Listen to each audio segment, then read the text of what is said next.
Good morning. We've got some breaking news to bring you now because William and Kate have broken their silence on the ongoing revelations in the Jeffrey Epstein files. The Prince of Wales is about to begin his first visit to Saudi Arabia, and while there, a Kensington Palace spokesperson has just said the following: "I can confirm the Prince and Princess have been deeply concerned by the continuing revelations. Their thoughts remained focused on the victims." Well, we can bring in our royal correspondent Rhiannon Mills, who's in Riyadh for us, so travelling there, of course, with Prince William. Rhiannon, what do you make of the statement? So, look, you should not underestimate just how big this is. This makes William and Kate the most senior royals so far to comment since the latest release of those Epstein files.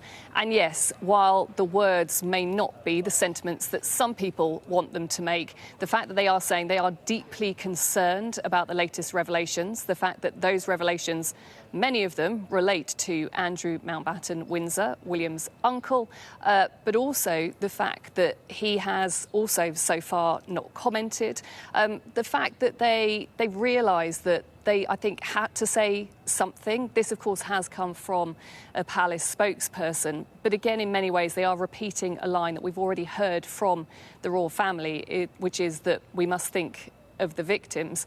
This also is the first time we've heard anything publicly from William and Kate about Epstein, full stop. So that's why it is a big moment. And the fact that the palace have decided to put this statement out there before William has even landed here in Saudi, I think shows that they really knew they needed to get this out there, that people were going to keep talking about it. They had to get it out there if they were having any fighting chance of being able to focus on what's a really important diplomatic trip for him.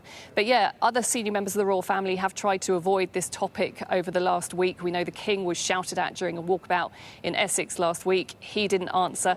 Prince Edward was also asked about it in Dubai. He did give some kind of response, again saying think of the victims, and that does appear to be the royal family's line. We heard it back in October when Andrew was stripped of his titles and stripped of his home.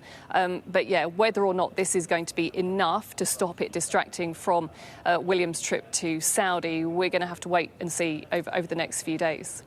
Rhiannon, if we step back from everything over the last few months, I'm just interested whether you sense from whether it's Kensington Palace or Buckingham Palace any regret that they didn't do more sooner. I was really interested last week. This is a sort of small point relative to, of course, the big steps that Buckingham Palace took last year.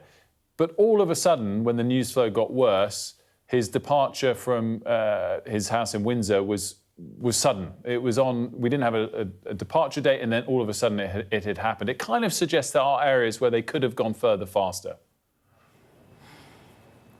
Look, I think there were, of course, mutterings that Andrew, they wanted to move him out of Royal Lodge on the Windsor estate as fast as possible.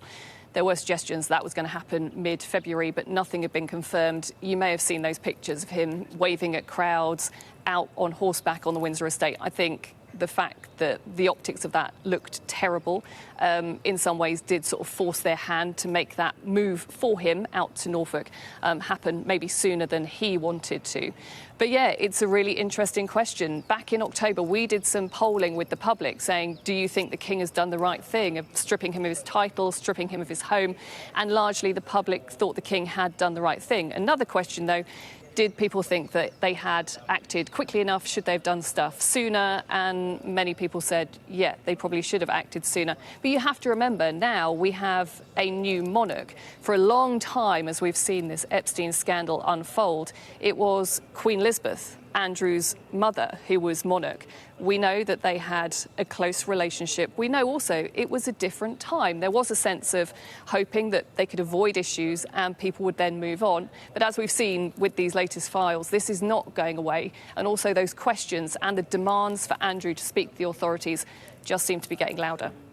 Rhiannon, great stuff. Thanks so much. Rhiannon Mills there for us in Riyadh.